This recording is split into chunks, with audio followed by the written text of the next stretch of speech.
Hello everyone, welcome to ईपेब academy.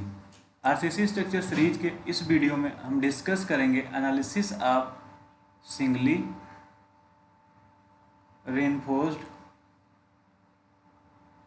T beam by limit state method. Singly reinforced T beam का limit state method से analysis discuss करेंगे। Working stress method से analysis हमने unit second में discuss कर लिया है। फर्स्ट डिटर्मिनेशन होगा limiting depth of neutral axis और critical depth of neutral axis, जिसे एक्स यू मैक्स या एक्स यू लिमिट से हम लोग डिनोट करते हैं। एक्स यू लिमिट या एक्स यू मैक्स से डिनोट करते हैं। Critical depth of neutral axis को फाइंड करने के लिए हम जो फार्मूला यूज करेंगे, x u max equal to 700 divide by 1100 plus 0.87 F Y into d, जहाँ पर एफ वाई है characteristic strength of steel and small d है effective depth of the beam. ये एक्सप्रेशन का डेरिवेशन हमने यूनिट 5 में discuss किया है। एक्सयूमैक्स को फाइंड करने के लिए डायरेक्टली हम फार्मूले जो यूज करते हैं डिफरेंट ग्रेड ऑफ स्टील के लिए, वो है Fe250 के लिए 0.53D, Fe415 के लिए 0.48D एंड Fe500 के लिए 0.46D। फर्स्ट डिटर्मिनेशन हमारा हो गया। फिर उसके बाद हम देखते हैं next actual depth of neutral access end moment of resistance. T beam के लिए actual depth of neutral axis और मोमेंट ऑफ रेजिस्टेंस को फाइंड करने के लिए हम जो एक्सप्रेशन यूज करेंगे उसके लिए हम दो केस डिस्कस करेंगे, केस फर्स्ट और केस सेकेंड। केस फर्स्ट होगा when neutral axis lies in flange area और केस सेकेंड होगा when neutral axis lies in wave area.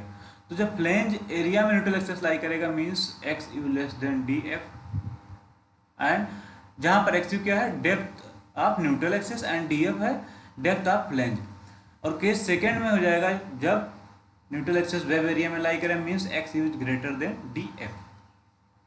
अब वन बाई वन हम डिस्कस करेंगे। केस फर्स्ट को डिस्कस करते हैं, when neutral axis lies in flange area. इस केस के लिए हम क्या करेंगे, बीम बनाएंगे। हमने टी बीम ड्रॉ किया, उसकी डायमेंशन शो कर दी, effective width of beam b f, effective depth of beam small d, area of steel tension steel a S t and width of the web b डब्ल्यू। Flange area में neutral axis lie करता है, इसलिए हम यहाँ पर इस portion में मार्क कर लेते हैं फ्लैंज में कि न्यूट्रल एक्सेस है ये, जिसकी डेप्थ एक्स यू है। इसके लिए हम स्ट्रेन डायग्राम और स्ट्रेस डायग्राम ड्रॉ करेंगे। स्ट्रेन डायग्राम हमें पता है लिमिट स्टेट मेथड में ड्रॉ करते हैं। जो हमने स्ट्रेन डायग्राम को ड्रॉ किया, इसकी जो मैक्सिमम स्ट्रेन की वैल्यू होती है कंप्रेशन जोन में वो होती है 0.0035 या 0.35% जिसे बोलते हैं, और मैक्सिमम टेंसाइल स्ट्रेन की वैल्यू जो होती है वो होती है 0.87 F Y divide by E S, जहाँ पर ई एस है modulus of elasticity of steel plus 0.002। ये डिस्टेंस एक्स यू है तो इतनी डिस्टेंस हमारी डी माइनस एक्स यू हो जाएगी। स्ट्रेस डायग्राम ड्रॉ करेंगे। हमें पता है जो लिमिट स्टेट मेथड होता है उसमें स्ट्रेस डायग्राम कुछ पोर्शन पैराबोलिक होता है और कुछ पोर्शन स्ट्रेट होता है। तो यहाँ से सपोज करते हैं न्यूट्रल एक्सिस के ऊपर नीचे का पोर्शन नेग्लेक्ट कर देते हैं, ऊपर के पोर्शन में ये इतना पोर्शन सपोज करते हैं पैराबोलिक है और ये पोर्शन हमारा स्ट्रेट है, और यहाँ पर एक कंप्रेसिव फोर्स लग रहा है सी। हमें पता है लिमिट स्टेट मेथड में जो कंप्रेसिव फोर्स सी लगता है टोटल, उसकी वैल्यू जो आती है 0.36 एफ सी के बी इंटू एक्स यू होता है, और इसका पॉइंट ऑफ एक्शन जो होगा वो होगा, क्योंकि स्ट्रेस ब्लॉक का जो सी जी होता है इसके लिए भी एक्सप्रेशन हमने ड्राइव किया है, वो होता है at the distance of 0.42 x you. ये 0.42 है, इसको यहाँ लिख देते हैं 0.42 एक्स यू। हमें पता है टोटल कंप्रेसिव फोर्स और टेंसाइल फोर्स के बीच की दूरी, कंप्रेसिव फोर्स इस डायरेक्शन में लग रहा है, टेंसाइल फोर्स इस डायरेक्शन में मार्क कर लेते हैं, जिसकी वैल्यू 0.87 F Y into A S T है। टोटल कंप्रेसिव फोर्स और टोटल टेंसाइल फोर्स के बीच की जो डिस्टेंस होती है उसको हम बोलते हैं लीवर आर्म। तो यहाँ पर जो लीवर आर्म की वैल्यू है वो आएगा D minus 0.42 x you.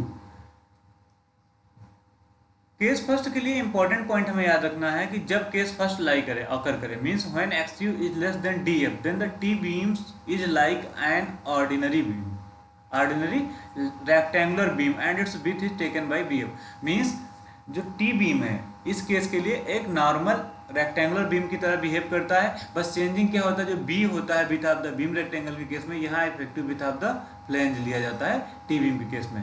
Means यहाँ पर जो फार्मूला है जो बी होगा हमारा बी एफ में चेंज हो जाएगा टी बीम के केस में। तो हम डिस्कस करते हैं। अब इसके लिए हमें क्या फाइंड करना रहेगा केस फर्स्ट के लिए, depth of neutral axis end moment of resistance. तो फर्स्ट देखते हैं actual depth of neutral axis. Actual depth of neutral axis को फाइंड करने के लिए हमें पता है लिमिट स्टेट मेथड में टेंसाइल फोर्स और कंप्रेसिव फोर्स को इक्वेट किया जाता है। तो हम इक्वेट करेंगे total compressive force and total tensile force. Total tensile force की वैल्यू हमें पता है 0.87 FyAST and total compressive force की वैल्यू पता है 0.66 FCK BF इंटू XU। यहाँ पर जो B था नॉर्मल बीम के केस में, ये BF हो जाएगा। दोनों को इक्वेट करेंगे और XU का एक्सप्रेशन हम फाइंड कर लेंगे। XU का फार्मूला हमारे पास आ जाएगा 0.87 FyAST divide by 0.36 FCK BF into XU। अब देखते हैं next expression moment of resistance के लिए। यहाँ पर भी फार्मूला नॉर्मल रेक्टेंगुलर बीम वाला ये जो ना, बस केवल जो B होगा वो BF हो जाएगा। तो यहाँ पर जो कंप्रेशन साइड में मोमेंट ऑफ रेजिस्टेंस की वैल्यू होगी 0.36 FCK BF हो जाएगी और D minus 0.42 XU lever arm से मल्टीप्लाई कर देंगे। कंप्रेशन साइड से मोमेंट ऑफ रेजिस्टेंस का फार्मूला हमें पता चल जाएगा। टेंशन साइड से मोमेंट ऑफ रेजिस्टेंस फाइंड करने के लिए 0.87 FyAST into lever arm D minus 0.42 XU, ये टेंशन साइड से हो जाएगा। तो ये हो जाएगा मोमेंट ऑफ रेजिस्टेंस और का फार्मूला केस फर्स्ट के लिए। अब देखते हैं हम केस सेकंड। केस सेकंड क्या है, जब न्यूट्रल एक्सिस वेव एरिया में लाई करे, मीन्स XU की वैल्यू DF से ज़्यादा होना चाहिए। अब इस केस सेकंड के लिए भी हम दो सब केस डिस्कस करते हैं, सब केस फर्स्ट एंड सब केस सेकंड। सब केस फर्स्ट क्या होता है कि जब DF की वैल्यू, क्योंकि XU की वैल्यू DF से तो ज़्यादा होना ही है, बट DF की वैल्यू जब फर्स्ट सब केस फर्स्ट में 3/7 XU से कम होगा। 3/7 XU जो होता है इसको हम 0.43 या 0.42 XU भी लिख सकते हैं। और केस सब केस सेकंड में DF की वैल्यू जो होगा ग्रेटर देन 3/7 XU होगा। इस केस के लिए हम डिस्कस करेंगे। तो 1 बाई 1 सब केस डिस्कस करते हैं। फर्स्टली हम सब केस फर्स्ट डिस्कस करेंगे केस सेकंड के लिए। when XU is greater than DF but DF की जो होगा less than 3/7 XU। 3/7 XU 0.42 XU लिख सकते हैं या 0.43 भी इसको लिख सकते हैं, क्योंकि जो 3/7 की वैल्यू आएगी अप्रॉक्स 0.428 के आसपास आती है। तो सब केस फर्स्ट डिस्कस करेंगे। इसके लिए अब हम स्ट्रेस डायग्राम ड्रॉ करेंगे और बीम क्रॉस सेक्शन ड्रॉ करेंगे। तो हमने बीम क्रॉस सेक्शन को ड्रॉ किया, इफेक्टिव विड्थ को मार्क कर दिया BF, effective depth of the beam D, और ये होगा हमारा depth of the flange DF, जो स्लैब थिकनेस के बराबर होता है। AST area of tension steel, BW width of the wave. अब यहाँ पर हम क्या करेंगे, स्ट्रेस डायग्राम को ड्रॉ करेंगे। हमें पता है इसको एनालिसिस करने के लिए हम क्या करेंगे, इस बीम को दो पार्ट में डिवाइड कर लेंगे। दो पार्ट में एक हमारा जो होगा वेव वाला पोर्शन है, एक रेक्टेंगुलर बीम पूरा कंसिडर कर लेंगे फर्स्ट पोर्शन, और सेकेंड पोर्शन हम कंसिडर करेंगे जो हमारा ये हैच पोर्शन है। तो देखो इतना पोर्शन हमारा BW है, विथ क्या है इस बीम की विथ जो है BW है। तो इस पोर्शन को अगर निकाल दिए फर्स्ट पार्ट में तो हमारे पास जो ये पोर्शन बच रहा है और ये इसकी जो विथ बचेगी वो बचेगी BF minus BW। Neutral axis wave area में लाई करेगा, तो वेव एरिया में हमने मार्क कर दिया न्यूट्रल एक्सेस है, जिसकी डेप्थ कितना XU है। तो ये डिस्टेंस XU हो जाएगी, तो इतनी डिस्टेंस हमारा हो जाएगा D माइनस XU। अब हम स्ट्रेस डायग्राम ड्रॉ करते हैं। स्ट्रेस डायग्राम ड्रॉ किए हैं न्यूट्रल एक्सिस के ऊपर। हमें पता है कुछ पोर्शन पैराबोलिक होगा, कुछ स्ट्रेट होगा। सपोज करते हैं यहाँ तक पोर्शन पैराबोलिक है, फिर उसके आगे स्ट्रेट पोर्शन है। पोर्शन फर्स्ट के लिए जो पार्ट फर्स्ट है, ये पार्ट फर्स्ट और सेकंड क्या बना हुआ है, जो पोर्शन फर्स्ट है यहाँ पर उसके लिए कंप्रेसिव फोर्स की जो वैल्यू है वो C1 है, और पार्ट सेकंड जो है मीन्स जो फ्लैंज वाला पोर्शन है, जो हैच पोर्शन, उसके लिए जो कंप्रेसिव फोर्स की वैल्यू से पूछ करते हैं वो C2 एक्ट कर रहा है। अब यहाँ पर समझना पार्ट फर्स्ट और पार्ट सेकंड क्या है। पहले यहाँ की इस फिगर को देख लेते हैं। ये हमने पार्ट फर्स्ट इसको कंसिडर किया है। पार्ट फर्स्ट हमारा हो जाएगा ये रेक्टेंगुलर, जिसकी इफेक्टिव डेप्थ D हो जाएगी और विड्थ कितना हो जाएगा BW। इसके लिए स्ट्रेस डायग्राम ड्रॉ किया हमने। तो हमें पता जो C1 एक्ट करता है बीम के केस में, हमने पता क्या डिस्कस किया इसके लिए एक्सप्रेशन कि जो C1 एक्ट करेगा मीन्स ये नॉर्मल बीम के केस में जो एक्ट करता है, इसके लिए जो स्ट्रेस ब्लॉक का CG होता है 0.42 XU होता है। तो जो C1 का पॉइंट ऑफ एक्शन होता है कंप्रेसिव फाइबर से वो हो जाएगा 0.42 XU, और C1 की जो वैल्यू हो जाएगी वो हो जाएगी 0.36 FCK। यहाँ पर हमने मेंशन किया, यहाँ पर देख लेते हैं। C1 की जो वैल्यू हो जाएगी 0.36 FCK, ये हो जाएगा कंप्रेसिव स्ट्रेस की वैल्यू इनटू एरिया। एरिया क्या हो जाएगा, जो पार्ट फर्स्ट है इसकी विथ कितना BW इंटू XU, तो ये हो जाएगा C1 की वैल्यू। तो यहाँ पर C1 की वैल्यू हम नोट कर देते हैं। C1 की value 0.36 FCK BW into XU। अब उसके बाद पार्ट सेकंड हमने यहाँ पर ड्रा किया, जो पार्ट सेकंड जो हमारा BF माइनस BW इतना पोर्शन हो जाएगा, ये हमने इमेजनरी डॉटेड लाइन यहाँ शो कर दिया, ये AST। अब यहाँ पर देखना होगा पार्ट फर्स्ट के लिए जो AST होगा हमारा, AST जो होगा पार्ट फर्स्ट के लिए AST1 और पार्ट सेकंड के लिए AST2 हो जाएगा, और दोनों का समेशन जो होगा AST के बराबर होगा। तो यहाँ पर हम लिखेंगे AST1 और ये लिखेंगे AST2। ठीक, अब इसके लिए स्ट्रेस डायग्राम ड्रॉ करेंगे। तो हमें पता है जो फ्लैंज वाला पोर्शन है हमारा, इसके ये हमारा क्या रेक्टेंगुलर पोर्शन है, तो इसमें जो फोर्स एक्ट करेगा वो इसके CG पर एक्ट करेगा। तो ये रेक्टेंगुलर पोर्शन है, तो इसका CG कितना हो जाएगा, DF इसकी टोटल डेप्थ है, DF, तो इसका CG हो जाएगा DF/2, और ये C2 की वैल्यू हो जाएगा। अब C2 की वैल्यू क्या हो जाएगी, हमें पता है जो मैक्सिमम कंप्रेसिव फोर्स होता है, देखो इस डायग्राम में समझते हैं, जो मैक्सिमम कंप्रेसिव स्ट्रेस होता है उसकी वैल्यू होती है 0.446 FCK के लिमिट स्टेट मेथड में, और जिसको 0.45 FCK के बराबर हम लिख सकते हैं। तो हमें C2 की जो वैल्यू फाइंड होगी करना होगा, C2 की वैल्यू फाइंड करेंगे कैसे, मैक्स यहाँ पर C2 के लिए कंप्रेसिव स्ट्रेस की वैल्यू हो जाएगी 0.45 FCK या 0.446 FCK इंटू एरिया। अब एरिया कितना हो जाएगा, विथ, तो ये सेकंड पोर्शन के लिए जो विथ की वैल्यू कितना, BF माइनस BW ये पोर्शन इंटू डेप्थ, और इसके लिए जो डेप्थ की वैल्यू है DF है, तो यहाँ पर ये DF से मल्टीप्लाई कर दिया गया है। तो वही यहाँ पर लिखा गया है, C2 की वैल्यू यहाँ पर हम नोट कर सकते हैं, ये नोट भी है 0.446 FCK BF minus BW into effective depth. ठीक, point of line of action कितना है, DF/2 पर है। अब यहाँ पर देखते हैं दोनों केस के लिए अलग अलग लीवर आर्म होगी। तो लीवर आर्म फर्स्ट जो होगी क्या होगी, C1 से लेकर TU तक की डिस्टेंस, तो ये कितना है TU 0.87 FY AST है, इसको कंप्रेस पूरा फोर्स लिखते हैं।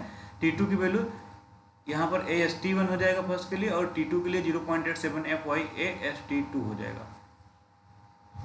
तो लीवर आर्म फर्स्ट की जो वैल्यू है D माइनस 0.42 XU, क्योंकि 0.42 XU डिस्टेंस पर ये एक्ट कर रहा है। और लीवर आर्म सेकंड की जो वैल्यू होगी C2 से लेकर TU तक की वैल्यू वो हो जाएगा D, और यहाँ पॉइंट ऑफ लाइन एक्शन कितना DF/2, तो ये हो जाएगा D माइनस DF/2, ये हो जाएगा लीवर आर्म सेकंड, जिसे Z2 से भी डिनोट कर सकते हैं। मीन लीवर आर्म को Z से, तो लीवर आर्म फर्स्ट के लिए Z1 और लीवर आर्म सेकंड के लिए Z2। तो यहाँ पर भी ये कंप्लीट डायग्राम में भी हमने शो कर दिया सारे नोटेशन कि जो C2 की वैल्यू क्या होगी, C1 की वैल्यू क्या होगी, और लीवर आर्म सेकंड की वैल्यू क्या होगी, और लीवर आर्म फर्स्ट की वैल्यू क्या होगी। तो इस डायग्राम से यहाँ कंप्लीटली समझ सकते हैं, और उसको डिटेल में समझने के लिए उसका सब पार्ट जो है हमने पार्ट फर्स्ट और पार्ट सेकंड में यहाँ डिस्कस कर लिया है। अब देखते हैं इसके लिए केस सेकंड के लिए जो सब केस फर्स्ट है उसमें हम देखते हैं actual depth of neutral axis और मोमेंट ऑफ रेजिस्टेंस फाइंड करने के लिए फार्मूला। अब actual depth of neutral axis find करने के लिए हमें पता है टोटल कंप्रेसिव फोर्स और टोटल टेंसाइल फोर्स को इक्वेट करते हैं, और यहाँ पर जो टोटल कंप्रेसिव फोर्स है C1 प्लस C2 है, मतलब पार्ट फर्स्ट के लिए बीम के और पोर्शन सेकंड के लिए बीम। अब C1 C2 की वैल्यू हम पुट करेंगे। C1 की वैल्यू हमने देख लिया क्या है 0.36 FCK BW into XU, plus C2 की वैल्यू 0.45, जो 0.446 है उसी को 0.45 लिख ले रहे हैं, 0.45 FCK BF minus BW into DF, और TU की वैल्यू भी हमें पता हो जाएगी 0.87 FY AST। अब क्या करेंगे, दोनों के इक्वेट कर देंगे। इक्वेट करने के बाद हम जो है एक्सप्रेशन फाइंड कर लेंगे XU को, दोनों के इक्वेट किए और यहाँ से ट्रांसफर कर लिए XU, तो हमारे पास आ गया 0.87 FY AST minus 0.45 FCK BF minus BW into DF divide by 0.36 FCK BW। ये हो गया actual depth of neutral axis का फार्मूला। फिर उसके बाद नेक्स्ट हम देखेंगे मोमेंट ऑफ रेजिस्टेंस के लिए। मोमेंट ऑफ रेजिस्टेंस का जो फार्मूला होगा MU, total moment of resistance कितना हो जाएगा, क्योंकि दो कंप्रेसिव फोर्स है तो दोनों कंप्रेसिव मोमेंट ऑफ रेजिस्टेंस जो हमारा होता है वो इक्वल होता है कंप्रेसिव फोर्स और tensile force into lever arm, जिसे Z से डिनोट कर देते हैं। अब यहाँ पर कंप्रेशन साइड से मोमेंट ऑफ रेजिस्टेंस की बात करेंगे तो क्या हो जाएगा, compressive force into lever arm. तो यहाँ पर दो कंप्रेसिव फोर्स है इसलिए C1, और लीवर आर्म भी दो हैं इसलिए LA1 lever arm first and C2 into lever arm second. C1 LA1 और LA2 और C2 की वैल्यू हम यहाँ पर पुट करेंगे। C1 की वैल्यू हमें पता है 0.36 FCK BW इंटू XU, ये C1 की वैल्यू हो गई, इंटू Z1 या लीवर आर्म फर्स्ट की वैल्यू हो गई है, ये C1 की वैल्यू, ये लीवर आर्म फर्स्ट। फिर उसके बाद C2 की वैल्यू हमने पुट किया 0.45 FCK BF minus BW into DF, और ये हो गया C2 की वैल्यू, और ये हो गया हमारा lever arm second D minus DF/2, और इसको फाइनली हमने इसका फार्मूला फाइंड कर लिया। फिर उसके बाद देखते हैं टेंशन साइड से मोमेंट ऑफ रेजिस्टेंस के लिए, तो T1 T2 में डिवाइड कर लेते हैं, तो T1 के लिए ST1 वैल्यू हो जाएगी, T2 के लिए AST2 हो जाएगी। इसको ME1 टेंशन साइड से और ME2 टेंशन साइड से लिख सकते हैं, इसको ME1 इसको ME2 टेंशन साइड के लिए। सिमिलरली यहाँ पर भी ME1 कंप्रेशन साइड में और ME2 कंप्रेशन साइड में लिख सकते हैं।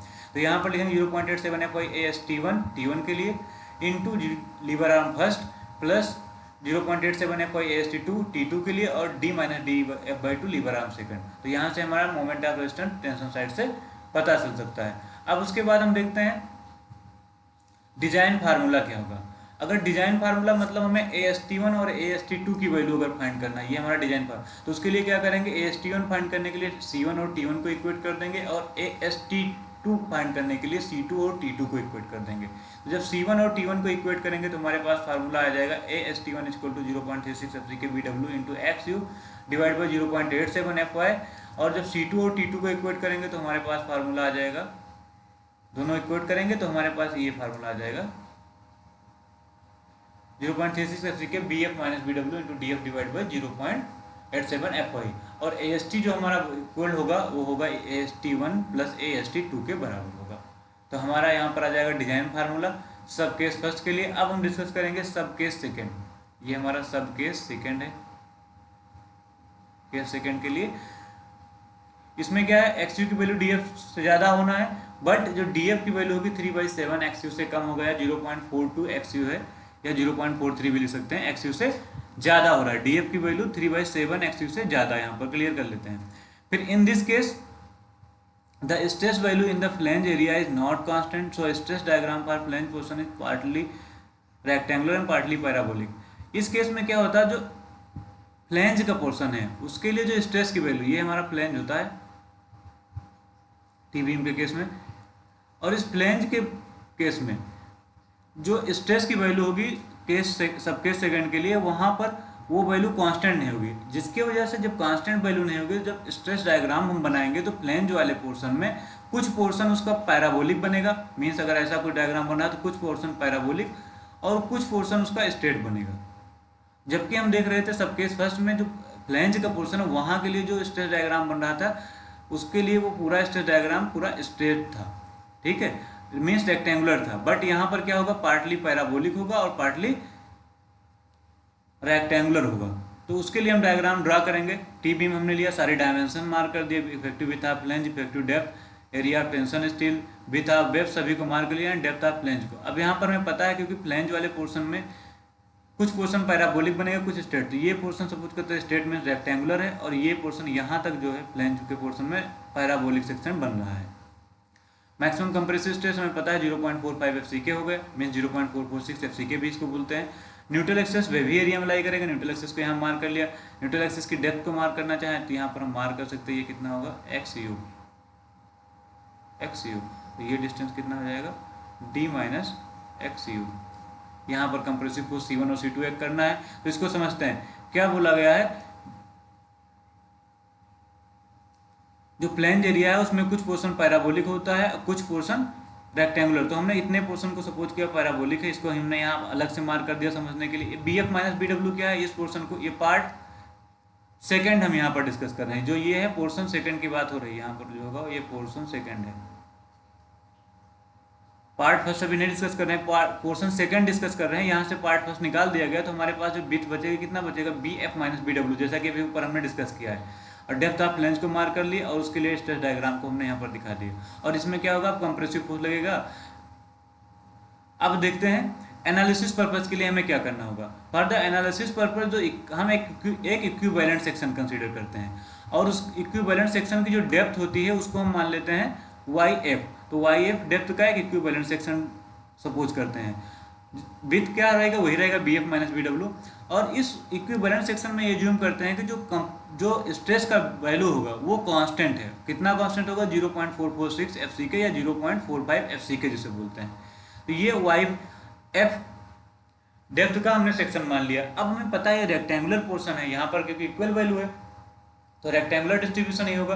तो यहाँ पर जो रेक्टेंगुलर सेक्शन, यहाँ के लिए जो कंप्रेसिव फोर्स की वैल्यू होगी सी या C2 इसको यहाँ कंसिडर कर सकते हैं, तो वो कितना हो जाएगा रेक्टेंगुलर पोर्शन, तो उसका CG कितना होगा YF/2 होगा, तो इसका जो पॉइंट ऑफ लाइन एक्शन होगा वो YF/2 पर होगा, जैसा कि यहाँ पर ये मेंशन है।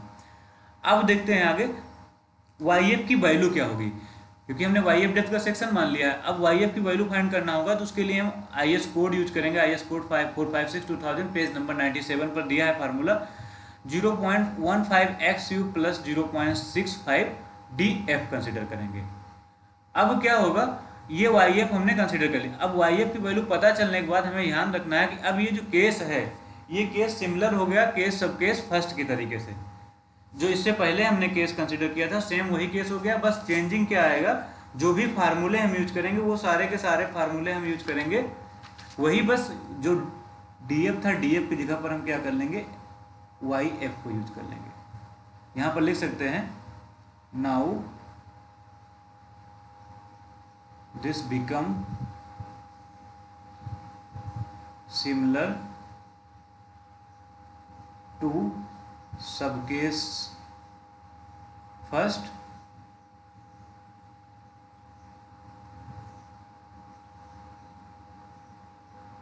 यहाँ पर इसको हटा देते हैं,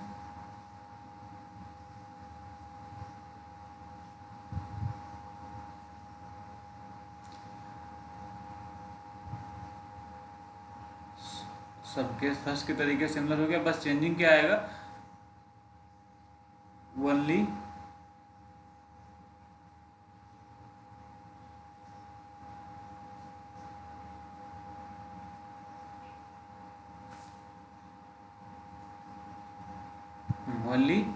चेंज DF इंटू YF। ठीक, सारे फार्मूले यही वही यूज हैं, बस केवल DF की जगह पर हम YF यूज कर देंगे।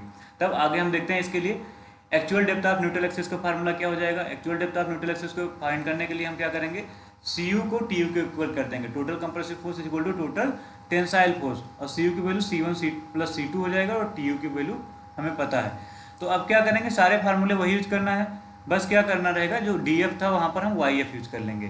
तो देखते हैं C1 की वैल्यू हमने पुट किया और C2 की वैल्यू पुट किया। C1 की वैल्यू है 0.66 से FCK BW into XU plus C2 की value 0.45 FCK BF minus BW into YF, जो कि सबके फर्स्ट में क्या था, ये DF था, तो ये DF की जगह पर यहाँ पर YF यूज कर लिया गया, equal to 0.87 FY into AST, और यहाँ से ट्रांसफर करके हम XU की वैल्यू फाइंड कर लेंगे। तो ये हो जाएगा actual depth of neutral axis का फार्मूला। फिर सेकंड देखेंगे मोमेंट ऑफ रेजिस्टेंस का फार्मूला। तो मोमेंट ऑफ रेजिस्टेंस के फार्मूले को फाइंड करने के लिए क्या करना होगा, यहाँ पर कंप्रेशन साइड में फाइंड करने के लिए रहेगा कि C1 C2, तो लीवर आर्म फर्स्ट और सेकंड से मल्टीप्लाई करके हम फाइंड कर लेंगे। तो यहाँ पर कंप्रेशन साइड में जो होगा C1 A1 को हम लिख सकते हैं moment of resistance first, and C2 LA2 को लिख सकते हैं moment of resistance second. Compression side में होगा तो कंप्रेशन यहाँ पर ऐड कर देंगे। अब देखते हैं हम यहाँ पर C1 LA1 सबकी वैल्यू पुट करते हैं, तो ये हो गया C1 की वैल्यू, और ये आगे हो गया हमारा लीवर आर्म फर्स्ट की वैल्यू। फिर उसके बाद C2 की वैल्यू हमने पुट कर दिया, और लीवर आर्म सेकंड, ये जो DF था क्या हो गया YF हो गया यहाँ पर YF/2। तो ये हमारा moment of resistance compression zone में आ गया। अब डिजाइन फार्मूला अगर फाइंड करना है, मतलब AST1 और AST2 की वैल्यू अगर हमें फाइंड करना है, तो हमें क्या करना है, यहाँ पर भी C1 और T1 को इक्वेट कर देना है। C1 T1 की वैल्यू हमें पता है और C2 T2 की भी पता है, तो यहाँ पर जो C1 और T1 को इक्वेट करेंगे तो ये फार्मूला हमारे पास आएगा AST1 के लिए 0.66 FCK BW into XU divide by 0.87 FY, और जब C2 T2 को इक्वेट करेंगे तो यहाँ पर AST2 का फार्मूला आएगा 0.45 FCK BF minus BW into YF divide by 0.87 FY। तो यहाँ पर हमारा जो है एनालिसिस कंप्लीट होता है, और यहीं पर क्लास को एंड करेंगे। नेक्स्ट क्लास में हम इससे रिलेटेड न्यूमेरिकल डिस्कस करेंगे। आई होप सभी को क्लास समझ में आ रही होगी। Thank you.